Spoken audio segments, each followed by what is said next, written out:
سرور عالم حضرت محمد مصطفیٰ صلی اللہ علیہ وسلم نے ارشاد فرمایا ہے کہ انسان سجدے کی حالت میں اللہ تعالیٰ سے سب سے زیادہ قریب ہوتا ہے، اس لیے سجدے کی حالت میں کثرت سے دعا کیا کرو۔ اور خود حضرت صلی اللہ علیہ وسلم بھی خاص کر تہجد کی نوافل میں سجدے میں دعاؤں کا اہتمام فرماتے تھے۔ ام المؤمنین حضرت عائشہ صدیقہ رضی اللہ عنہا فرماتی ہیں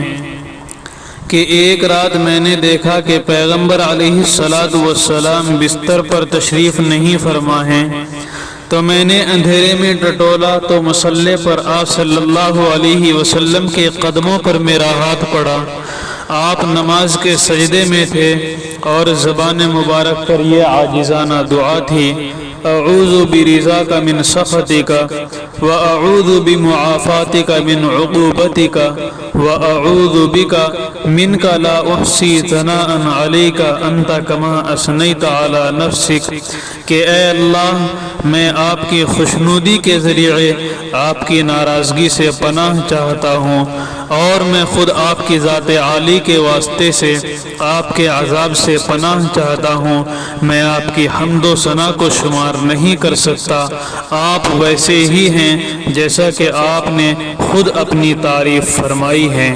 اللہ اکبر۔ اس دعا کا ایک ایک لفظ بے مثال عبدیت کا مظہر ہے، اور اس دعا میں پوری امت کے لیے بہترین رہنمائی ہے۔ سیدنا حضرت ابو ہریرہ رضی اللہ عنہ روایت کرتے ہیں کہ حضرت صلی اللہ علیہ وسلم سجدے کی حالت میں یہ دعا فرمایا کرتے تھے: اللہم اغفر لی ذنبی کلہ دقہ وجلہ وَأَوَّلَهُ وَآخِرَهُ وَعَلَانِيَتَهُ وَسِرَّهُ، کہ اے اللہ میرے بڑے اور چھوٹے،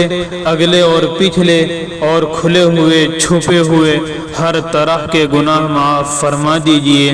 نیز سیدنا حضرت عائشہ صدیقہ رضی اللہ عنہا